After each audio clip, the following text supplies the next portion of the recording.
पता ही नोचत नोचत हमारा दिमाग खराब हो गया। तार भैया छेड़े जिया हमारे जीव का जंजाल कह दे हमें। का करी हम? अरे हाउगा देखा कान के कर भूसा लौका था। चला भाल लेवल जाए एक बोरा।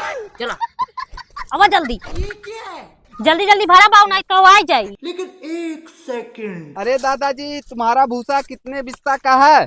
10 बिस्सा का बाऊ। अच्छा तो 10 बिस्सा का है तो ज्यादा से ज्यादा 700-800 रुपये दे देंगे। ठीक है चला आवा देखी। ये दादा अरे मर्द भाई देखा बोरा लेके कौन मेहरारू भारत हो। चल